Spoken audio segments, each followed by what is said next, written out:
Okay, we're doing a really rough mock-up here. I mean, you guys have seen most of how I have it mocked up. I'm laying out some bar here just to get a rough idea of what I'm looking for. Okay, right off the bat, I can tell you that upright is too high on the back of the frame. But I like this tube. This is 3/4, I think it's 1/16 of an inch wall, so it's hollow. Plenty strong. Have a VW bus ache magnet. Okay. Things work beautiful with the VW Ritchie clamps. And the plate from, whatchamacallit, Lodi 3/4. Man, I just love free shit. Okay. What I did was I took my old wheel, slipped it inside a roll of packing tape just to make it a little bit bigger and to make it 2 inches wide, just to have a rough idea. Obviously I'm not building it until I get the wheel. I just want a rough idea. Plus with this, it stays upright. Okay, what I'm thinking of doing is I'm thinking of taking this bar, putting a slit into it.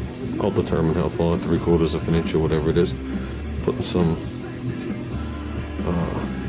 probably maybe 1 inch stock, because there's a 5/8 axle.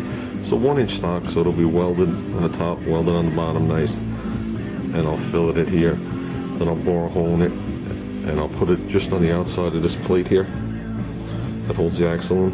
So I'm probably going to change this axle, which is no big deal. So it'll be bolted here. Same thing on the other side. This is just a rough idea. I'm going to taper it in. As you can see, it tapers. Okay, instead of bending the bars. So that'll have a flat tab bolted on. It's going to come back here. My upper tube is not going to go as far as my lower tube. And that's more for aesthetics, because there's no way I'm going to bend the last 2.5 inches. So the other bar will probably land where this one is here. And this one here, I'm thinking of either just boring a hole through it and nut and bolting it, which it'll be you would have the head of the bolt here and nut on this side. Whatever it takes as a spacer, opposite on the other side, so you're not relying on trying to crush this all down. You'd actually be putting a load against the tube, and then this can move freely a little bit. And this right here, when I get that bar laid out, I want that bar to be on the same exact plane as the frame. That's the goal. So if the wheel has to come forward a little bit or back a little bit, so be it. It would probably actually go forward. Okay? I think it would look nicer to the eye. And it's close to it now. Okay, I didn't take any exact measurements. This is just a mock-up.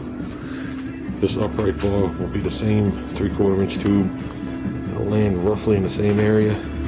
But instead of coming up here, guys, I think it's going to come down to like right here. That'll definitely be triangulated enough. Okay, and it'll just look a lot nicer to the eye. I don't like the way the other one looks. And it's strong that way, but I don't like the way that looks. And like I said, we're gonna taper them in. Okay, we'll run 2 little spaces here and here, so I don't even have to do the plate deal. And then when it's all said and done, I'll put a nice little X in it, which I'll probably do with something thin like this, not this piece, but just a thin piece. So I think that's all that'll be required to keep this thing from racking all around. But I feel it needs more. Even a little X on the bottom looks good too. Something simple though with thin rod. I'm not sure what this is. I'm not sure how big that is. I'm thinking that's 1/4 inch rod. So 1/4 inch solid rod and make a nice X on the bottom. Nice X coming down. I think it will look sharp. And I think just the added weight will make this thing pull a wheelie. So it measures, the mini bike measures 2 inches short of 5 feet now. I don't know if it'll fit in the back seat of the Concorde anymore, because that's what I used to do. I push it in the back seat. I take out the bottom of the seat and just push it in over the training hump, and that's how I went to the mini bike drags. So I'm hoping it fits. I'll have to check. But like I said, once I make up the bottom bar, once I make this side of the bar and I bolt it on, I'll play with it so it's functional and pleasing to the eye. It's hard to do that now because I don't want to hack up this little bit of bar I have. And then you say, it don't look right. But yeah, this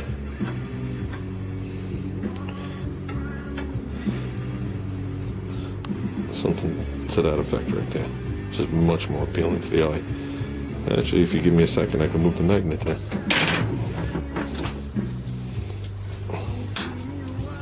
I tell you, these magnets are strong. You forget how strong they are. Sorry, I don't know what I'm pointing the camera at.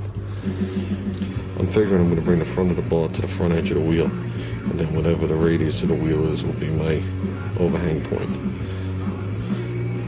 And that keeps it from looking cheap. Something like that looks a lot better. Right off the bat. That'd be more than strong enough. So, I think it'll be pretty cool, guys. Definitely be pretty cool. I just hope the front wheel isn't too high off the ground. You know, it doesn't look like much, but there's nothing worse than that sinking feeling thinking you're going over backwards. So, we stood the rod and lawnmower up a couple of times on the hitch ball. And let me tell you, we're past the 45-degree mark. And you're holding on to the wheel. But, yeah, like I said, I think it's going to be good. Let's step back without stepping on that go-kart. I think that's going to be pretty cool. So, it'll definitely be different. You know, this is turning into almost a painting project. Never. But, okay. That's why I'm going to leave this tonight. I can't do any more without the wheel. Once I have the wheel, I'll do a couple more measurements and I'll go buy some pipe. So, tube. I know it's not pipe. I guess that's about it, guys.